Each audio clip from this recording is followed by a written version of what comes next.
So students, last lecture में आपने part 1 में देखा कि हमने क्रॉप के बारे में पढ़ा, क्रॉप्स के टाइप्स के बारे में पढ़ा, कितनी तरह की क्रॉप्स हमारे पास बेसिकली होती हैं।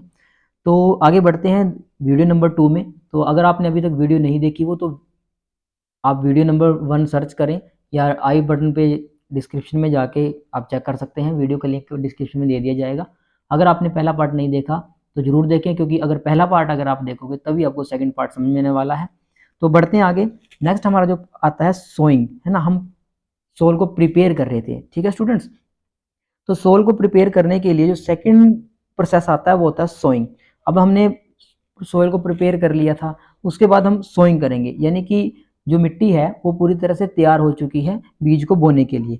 सो sowing the process of scattering seed in the soil for growing the crop plants is called sowing, है ना। तो सोइंग क्या है कि बीज को बिखेरा जाता है। आपने देखा होगा फार्मर्स को खेतों में कि वो बीज को खेतों में बिखेरते हैं अपने हाथों से। वो ओल्ड टेक्निक्स हैं, नई टेक्निक्स भी आ चुकी हैं। तो वो हाथों से जो बिखेरना होता है उसको सोइंग बोला जाता है, ठीक है। कि बीज को बिखेरना हाथों से खेतों के अंदर, जो प्रिपेयर कर दी सोल हमने। सोल कैसे प्रिपेयर की थी? प्लोइंग करके या टिल्टिंग करके जो हमने सोल प्रिपेयर कर की थी। तो अब उसमें हम क्या करेंगे, बीज को बिखेरेंगे, ठीक है। तो the seed of the crops are sown in soil once, ठीक है। बीज को एक बार बोया जाता है, ये नहीं कि हम दोबारा से बोएंगे। जैसे जब तक हार्वेस्टिंग नहीं की जाती तब तक सिर्फ बीज को एक बार ही बोया जाता है। फिर वो बीज बड़े होते हैं, उनकी केयर करनी पड़ती है, नेक्स्ट स्टेप्स में हम पढ़ेंगे। तो अभी हमने जैसे बीज डाला तो कैसे प्रिपेयर किया जाए? It is prepare by ploughing, levelling और मैन्यूरिंग, ठीक है। तो नेक्स्ट आगे बढ़ते हैं। तो चलिए आगे हमारे पास आ जाता है, seeds are grown in the soil either by hand or by seed drill. अब जो सीड ड्रिल आ चुकी है ना, हर तरह के जो सीड्स हैं वो सीड ड्रिल के द्वारा बोए जाते हैं। सीड ड्रिल से बोने के जो सोइंग करने के बहुत से बेनिफिट्स भी हैं। वो बेनिफिट्स क्या है, लेट स्टडी करते हैं। So advantage of sowing seeds with seed drill. पहले हाथ से बिखेरा जाता था, तो क्या होता था, कहीं पे मान लो हाथ से बिखेर रहे हैं तो कहीं पे बीज ज़्यादा गिर गया, कहीं पे कम गिरता था। लेकिन अब सीड ड्रिल्स आ चुकी हैं। इस सीड ड्रिल्स क्या करती हैं, मशीनें आ चुकी हैं जो क्या करती हैं, ऑटोमेटिक रेगुलर एक इंटरवल के बाद सीड को जमीन के अंदर गिराती हैं। तो पढ़ते हैं। So this shows the seed uniformly at correct depth and interval, ठीक है। मैंने अभी बोला कि इसका क्या एडवांटेज है सीड ड्रिल का, कि ये जो बीज को बोती है वो एक पूरी गहराई में और पूरे इंटरवल के साथ ही बोती है। आपने देखा होगा आजकल खेतों में जो गेहूं की होती है या कुछ भी आप लगा लो, जो सनफ्लावर की खेती की जाती है, तो उसमें क्या है कि लाइनों में बिल्कुल एक रेगुलर आपको पैटर्न बनता हुआ दिखता है ना। तो वो क्या है, वो ड्रिल के द्वारा बोया होता है। लेकिन जो हाथ से बोए जाते हैं उसमें जो पैटर्न है वो आपको नहीं दिख पाता। तो आप इजीली पहचान भी सकते हो कि कौन सी हाथ से बोई हुई है और कौन सी ड्रिल से। So this sows the seed uniformly at correct depth and interval. फिर आ जाता है, this allows plant to get sufficient sunlight, water and nutrition for the soil. तो कहने का मतलब क्या है कि जब रेगुलर इंटरवल के ऊपर एक रेगुलर, जैसे फॉर एग्जांपल हम ले लेते हैं, मान लो सीड ड्रिल का काम क्या होता है कि रेगुलर, मान लो यहाँ पे कोई पौधा उगाया है, फिर क्या करेगी वो इतने इंटरवल के बाद इस प्लेस पे एक पौधा उगाएगी, फिर क्या करेगी इतने इंटरवल के बाद इस प्लेस पे वो सीड को जमीन के अंदर गिराएगी, है ना। तो होगा क्या, हर एक के बीच में जो इंटरवल है, जो गैप है वो प्रॉपर है। प्रॉपर गैप के कारण क्या होगा, उनको जो सनलाइट है ना, तो जो सनलाइट होगी, सूरज से आने वाली रोशनी, उनको और पानी और न्यूट्रिएंट्स, ठीक है, जो हम बाय मैन्यूर्स और फर्टिलाइजर के साथ देंगे, तो वो क्या होगा, सफिशिएंट अमाउंट में हर एक जो प्लांट है उस तक पहुंच पाएगा। नेक्स्ट क्या है, it ensures that seed get covered by soil after sowing, ठीक है। तो जो सीड ड्रिल से बीज को बोया जाता है तो वो कुछ डेप्थ पे बोया जाता है और पीछे पीछे से उसको क्या किया जाता है, कवर कर दिया जाता है। मशीन्स में जो रोटर लगे होते हैं उनसे उनको कवर कर दिया जाता है। It ensures that seeds get covered by soil after sowing, की सोइंग बीज को बोए जाने के बाद, सोइंग करने के बाद वो कवर हो जाता है। This protect seed from being eaten by birds, ठीक है। अगर हम हाथ से जैसे छींटा विधि होती है उससे हम अगर बोते हैं तो क्या होता है, वो बीज ऊपर ही रह जाते हैं। फिर क्या है कि जो बर्ड्स हैं या जो इंसेक्ट्स हैं वो इजीली उसको खा जाते हैं, तो जो प्रोडक्शन होगी वो कम होगी। तो उस लॉस से बचने के लिए सीड ड्रिल काफ़ी हेल्पफुल रहती है। नेक्स्ट है, sowing by using seed drill also save time and labour. देखा होगा पहले क्या किया जाता था, कि हाथों से बीज को बिखेरा जाता था या अभी बिखेरते हैं, तो उसमें ऑलमोस्ट बहुत सारा टाइम लगता है। लेकिन सीड ड्रिल क्या है, जो मशीन ट्रैक्टर के द्वारा क्या किया जाता है, बीज को कुछ ही 1 से आधे घंटे में क्या किया जाता है, 1 एकड़ की ज़मीन को आराम से बोया जा सकता है। ठीक है, नेक्स्ट जो इंपॉर्टेंट बात यहाँ से निकल के आती है कि some crops like paddy and vegetables like tomato and chillies seeds are not sown directly in the soil. अब हर एक क्रॉप को डायरेक्टली सोइंग कर पाना इजी नहीं है सीड ड्रिल के द्वारा, है ना। जैसे देखा होगा आपने, जो क्रॉप्स होती हैं पैडी की क्रॉप है जो, वो क्या है, 1 बाय 1 इनप्लांट की जाती है। ऐसे ही जो वेजिटेबल्स होती हैं हमारी, आप लगा लो टमाटर हो गए या चिलीज हो गए, ठीक है, तो उनको क्या किया जाता है, या आपकी गोभी हो गई, तो इन सारे वेजिटेबल्स को और कुछ हद तक कुछ क्रॉप्स को क्या किया जाता है, उनको पहले एक जगह पे इकट्ठा ही बोया जाता है, फिर वहां से नर्सरी टाइप एरिया में बोया जाता है, फिर वहां से 1 बाय 1 उन प्लांट्स को, छोटे छोटे प्लांट्स को वहां से उठाकर खेतों में इम्प्लांट किया जाता है। तो some crops like paddy and vegetables like tomatoes and chillies seeds are not sown directly in the soil, तो उनको डायरेक्टली सोइल में नहीं बोया जाता। Their seeds are first sowing in a nursery, तो पहले उनको नर्सरी में बोया जाता है, ठीक है, एक छोटे से एरिया में बोया जाता है, and then picked out and transplant to main field, और फिर मेन फील्ड में ट्रांसप्लांट कर दिया जाता है, एक 1 बाय 1 उनको ट्रांसप्लांट कर दिया जाता है, इक्वल इंटरवल इक्वल गैप के साथ। The process is called transplanting. तो अगर पूछा जाए एग्जाम में कि व्हाट इज ट्रांसप्लांटिंग, तो ट्रांसप्लांटिंग क्या है कि some crops like paddy and vegetables like tomatoes and chilies are not sown directly in the soil, so their seed are first sown in nursery and then picked out and transplant to main field. This process is called transplanting। ठीक है, I hope आपको अच्छे समझ में आ गया। तो चलिए आगे बढ़ते हैं थर्ड पॉइंट की तरफ। अब हमने बीज को बो लिया है, तो अब क्या करना पड़ेगा, रेगुलर इंटरवल के बाद उसको पानी भी देना पड़ेगा और खाद और दवाइयाँ भी देनी पड़ेंगी। तो चलिए पहले पढ़ते हैं कि खाद और जो उर्वरक हैं, जो फर्टिलाइजर्स और मैन्यूर हम देंगे, वो क्या हेल्प करेंगे, क्या क्या प्रोसेस रहने वाला है। चलिए आगे स्टडी करते हैं। तो अभी हमने जैसे बीज को बो दिया है, अब उस बीज को कुछ ना कुछ न्यूट्रिएंट्स भी चाहिए होंगे, है ना, उसको कुछ ना कुछ शक्ति भी तो चाहिए ताकि वो ग्रोन कर सके इजीली, है ना, अच्छी ग्रोथ कर सके। तो उसके लिए उसमें क्या किया जाता है, खाद, मैन्यूर और फर्टिलाइजर डाले जाते हैं ताकि जो प्लांट्स हैं उनकी ग्रोथ रेगुलर और प्रॉपरली हो सके। तो adding manure and fertiliser next step में आ जाता है। तो nutrients are replenished in the soil by, तो न्यूट्रिएंट्स किस प्रकार से दिए जाते हैं, ठीक है, पौधों को न्यूट्रिएंट्स किस प्रकार दिए जाते हैं, तो वो या तो क्या करेंगे, एडिंग मैन्यूर एंड फर्टिलाइजर्स, की खाद और उर्वरक होते हैं जो आपके मैन्यूर्स और फर्टिलाइजर्स है, उसको क्या करेंगे, खेतों में गिराएंगे। फिर क्या करेंगे, या field are left uncultivated for some time. हाँ, एक और मेथड आ जाता है कि अगर हम रेगुलर एक फील्ड में लगातार फसलें उसमें लेते रहेंगे, तो एट द एंड होता क्या है कि हम जैसे एक साल में 3 से 4 फसलें उसमें से ले रहे हैं, तो क्या होगा कि हर प्लांट को, हर टाइप की क्रॉप को न्यूट्रिएंट्स चाहिए होते हैं, तो क्या होगा, जो खेत की जो न्यूट्रिएंट्स हैं वो खत्म हो जाएंगे कुछ टाइम के बाद। तो उनको दोबारा से रिप्लेनिश्ड करने के लिए, उनको दोबारा से उनकी शक्ति को बढ़ाने के लिए, ठीक है, खेत को पावर्ड करने के लिए क्या किया जाता है, मैन्यूर्स और फर्टिलाइजर्स ऐड किए जाते हैं। या दूसरा तरीका क्या होता है कि कुछ टाइम के लिए खेतों को खाली छोड़ दिया जाता है, उसमें कोई भी क्रॉप को नहीं उगाया जाता, ठीक है, तो उसको बोलते हैं फील्ड फैलो। तो फील्ड फैलो क्या होता है कि कुछ टाइम के लिए हम जमीन को ऐसे ही खाली छोड़ देंगे, उसमें कुछ भी जो फसल है, जो क्रॉप है, वो नहीं उगाएंगे, ठीक है, उसको अनकल्टिवेटेड ही छोड़ देंगे, जिससे क्या होगा, वो कुछ टाइम बाद न्यूट्रिएंट्स को गेन कर लेगा, ठीक है। तो ये कुछ प्रोसेस हैं।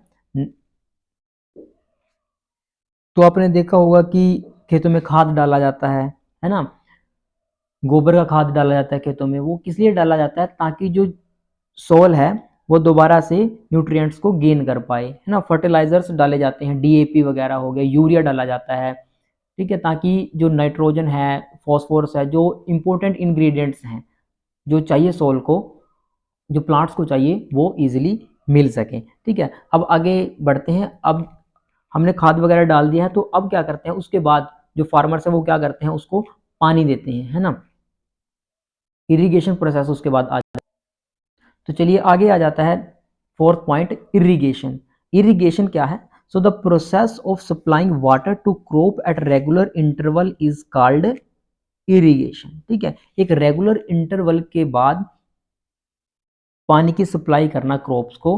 अब देखो क्रॉप्स को पानी टाइम टाइम चाहिए, वरना वो सूख जाएगी, और अगर सूख जाएगी तो फिर क्या होगा, जो प्रोडक्शन है उस पर डायरेक्ट इफेक्ट पड़ता है। तो क्या किया जाता है, the process of supplying water to crop at regular interval of time कह लो, उसको बोला जाता है इरिगेशन। अलोंग विद वाटर, ठीक है, अब अकेला पानी तो नहीं चाहिए, उसके साथ फर्टिलाइजर्स भी चाहिए, मैन्योर्स भी चाहिए, ठीक है। तो पानी देने से होता क्या है, तो along with water fertilisers and manure minerals are get absorb. ठीक है, तो जो पानी से, पानी क्या होता है, पानी जो सोल में क्या हो जाता है, एब्जॉर्ब हो जाता है। तो एब्जॉर्ब होगा तो जो फर्टिलाइजर्स हमने डाले हैं, जो मैन्योर डाला है, वो उसमें से जो भी मिनरल्स होंगे, न्यूट्रिएंट्स होंगे, वो वो कौन सोख लेगा, वो मिट्टी सोख लेगी, इस तरह से वाटर के साथ।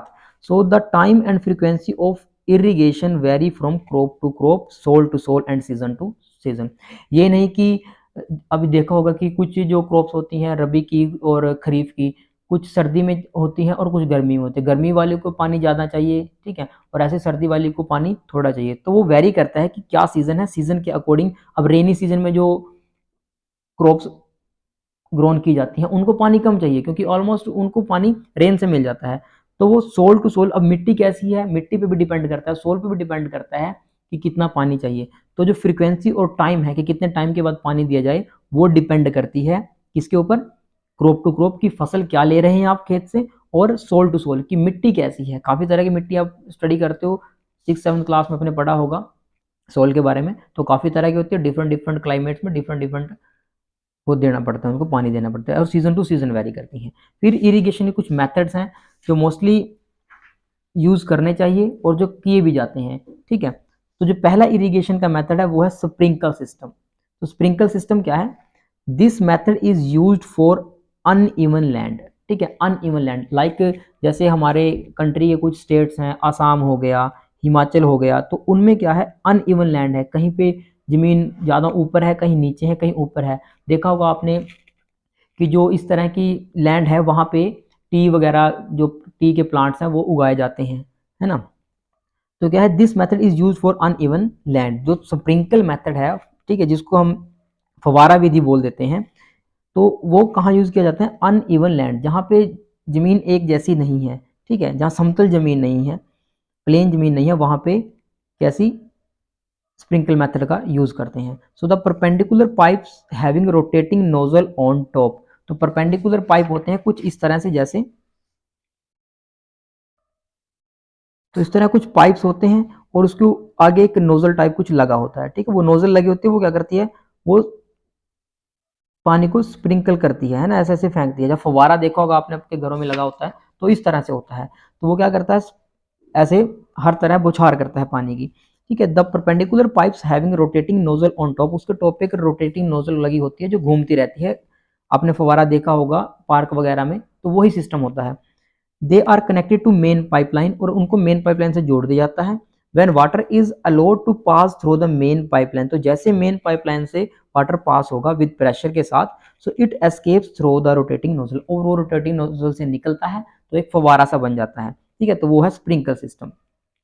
फिर नेक्स्ट में आपको आ जाता है ड्रिप इरिगेशन मेथड। अब ड्रिप में क्या होता है, drip irrigation method basically use किया जाता है बड़े बड़े बागों में, जहाँ पे फ्रूट्स वगैरह होते हैं, ठीक है, उनमें ज़्यादातर यूज़ किया जाता है ड्रिप इरिगेशन मेथड। सो इसका यूज़ कहाँ पे करते हैं, so in this system water falls drop by drop directly near the root of the plant. तो पेड़ की जो प्लांट है, पौधा है, उसकी जड़ में, ठीक है, जैसे मान लीजिए कोई प्लांट है, ठीक है, मैं एक फॉर एग्जांपल के लिए बना देता हूँ। तो वो क्या किया जाता है, उसके चारों तरफ एक पाइप बिछा दी जाती है, और उस पाइप से ड्रॉप बाय ड्रॉप पानी उसकी रूट में गिरता रहता है। तो पानी ड्रॉप बाय ड्रॉप गिरता रहता है, ठीक है। तो इससे पानी की बचत तो होती ही है, और उसको पानी भी कम अमाउंट में दिया जाता है, ठीक है, प्रॉपर अमाउंट में दिया जाएगा। So in this system water falls drop by drop directly near the root of the plants. So it is the best technique for watering gardens and trees, है ना। मैंने अभी बताया कि गार्डन्स में क्या होता है और ट्रीज को पानी देने के लिए इस मेथड का यूज किया जाता है। वो ड्रिप बाय ड्रिप पानी उसमें चलता रहता है, उसको भी प्रॉपर अमाउंट में वाटर मिलता रहता है और वाटर की कंजप्शन भी कम होती है।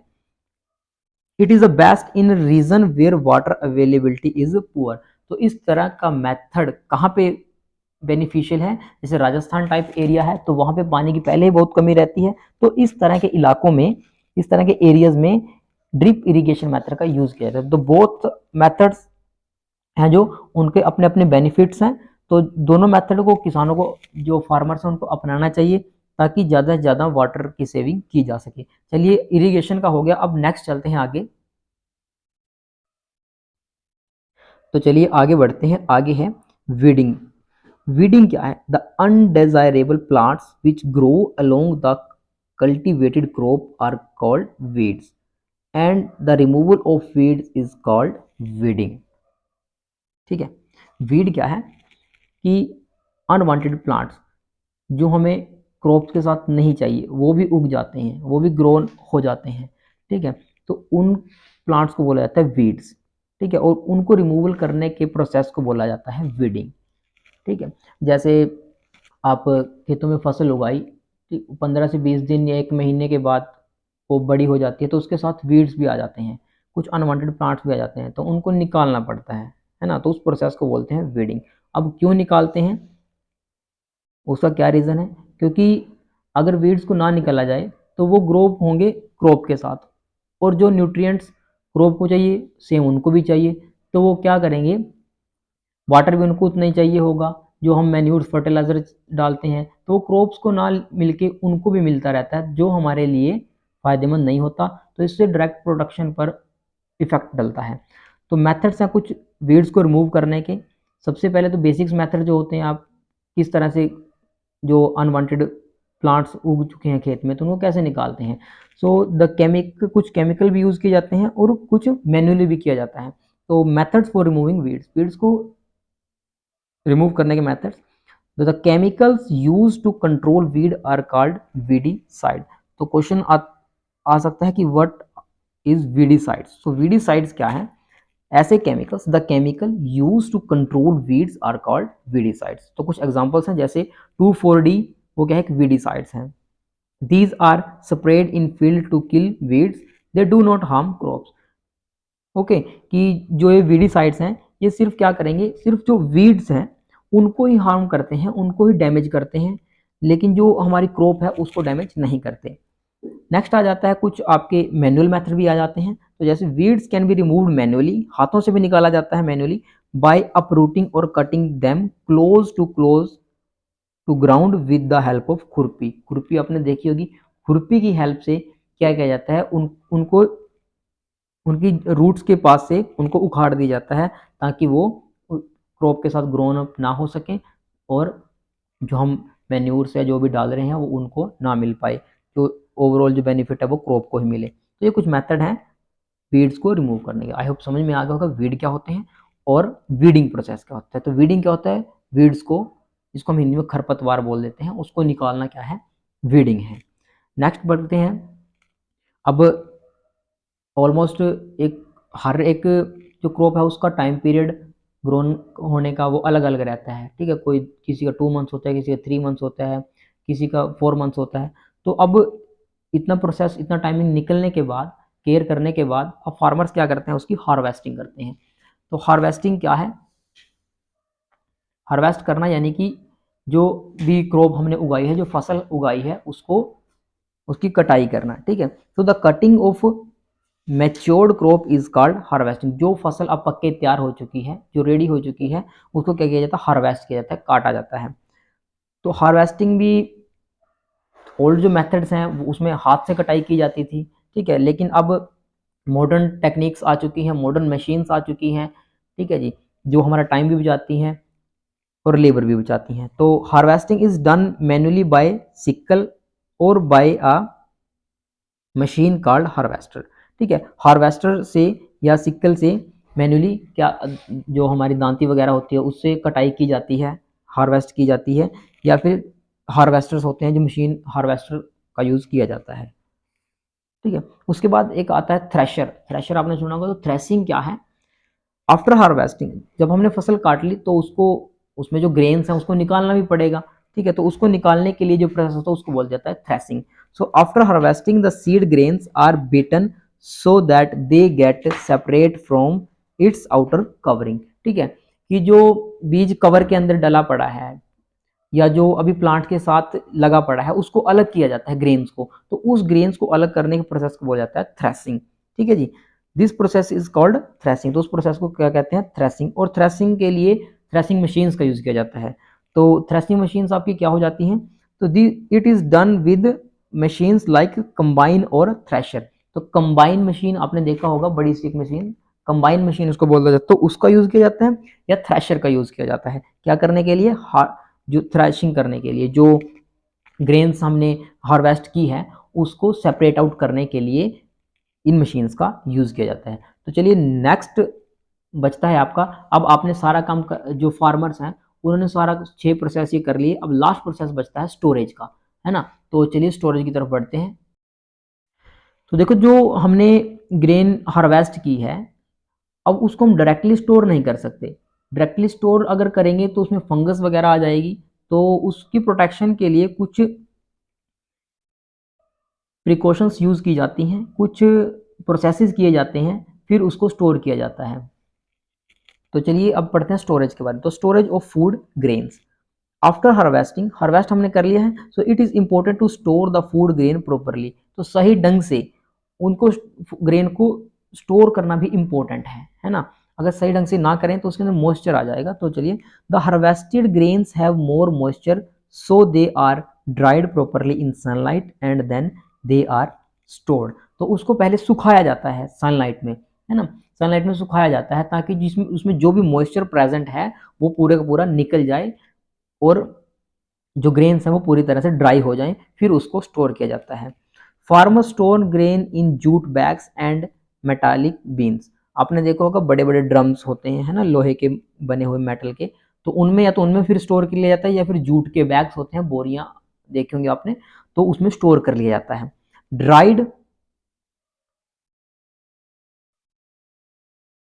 ड्राइड नीम लीव्स, है ना, नीम के पत्ते भी यूज किए जाते हैं। Neem leaves used to store food grains at home. घरों पे देखा होगा, अभी तो फॉस्फोरस वगैरह की जो गोलियां रखी जाती हैं अनाज में, जिनको हम बोल देते हैं कि अनाज में रखने की गोलियां, तो वो डाल दी जाती हैं। लेकिन जो पहले पुराने ज़माने में क्या होता था, पुराने टाइम पे, कि नीम के पत्तों को ग्रेन्स में मिक्स कर दिया जाता था जो स्टोरेज करने के लिए घरों पे। So it protects the grain from insect and micro organism. तो क्यों रखा जाता है अब नीम के पत्तों को, क्यों रखा जाता है? क्योंकि नीम एंटीबायोटिक होता है जो इंसेक्ट को लगने से बचाता है, और माइक्रो ऑर्गेनिज्म है ताकि जो उसमें ना लगे, हमारे ग्रेन्स में ना लगे, ठीक है। और large scale storage of grain is done in granaries to protect them from rats and insect. और बड़े स्केल पर अब देखो, जो खेत से क्रॉप निकली है, लाइक आपकी पैडी है या आपकी वीट है, तो उसको घर पे तो पूरा स्टोर नहीं किया जाता। अब ये तो है नहीं कि हर कोई अपने घर पे स्टोर कर ले, तो पॉसिबल नहीं है। तो उसके लिए किसका यूज़ किया जाता है? ग्रैनरीज का यूज़ किया जाता है। ग्रैनरीज में रखा जाता है। बड़े बड़े आपने देखे होंगे कि बड़े बड़े स्टोरेज वाले होते हैं, जैसे आपने हैफेड वगैरह के गोडाउन देखे होंगे, तो उसमें स्टोर किया जाता है ताकि वहाँ उसको किससे बचाया जा सके? रैट से और इंसेक्ट से बचाया जा सके। फिर उसके ऊपर केमिकल ट्रीटमेंट किया जाता है। केमिकल ट्रीटमेंट में भी also given to protect from microorganism. और छोटे छोटे कीटों से बचाने के लिए उसको क्या किया जाता है? केमिकल ट्रीटमेंट भी किया जाता है। दवाई वगैरह रखी जाती है ताकि रैट्स और इंसेक्ट या फिर कुछ भी माइक्रो ऑर्गेनिज्म वहाँ पे ना आए, ताकि वो ग्रेन है जो वो सेफली स्टोर रहे। सो आई होप हमारा ये पहला चैप्टर हो चुका है कंप्लीट। तो अगर इसके आपको लेक्चर के नोट्स चाहिए तो नोट्स लिंक डिस्क्रिप्शन में है, आप डिस्क्रिप्शन से जाके नोट्स को, पीडीएफ नोट्स को डाउनलोड कर सकते हैं। वीडियो अगर आपको अच्छी लगी हो तो अपने लाइक करें, कमेंट करें और शेयर करना ना भूलें। पार्ट 2 के लिए आप कमेंट कर सकते हैं। लेसन 2 है, जो चैप्टर 2 है साइंस का, माइक्रो ऑर्गेनिज्म, वो भी हम जल्दी ही डालने वाले हैं। तो अगर आपने पार्ट 1 नहीं देखा तो पहले पार्ट 1 जरूर देखें। आई बटन पे आपको पार्ट 1 मिल जाएगा, डिस्क्रिप्शन में भी हम लिंक डाल देंगे। तो आज के लिए इतना ही, मिलते हैं नेक्स्ट वीडियो में।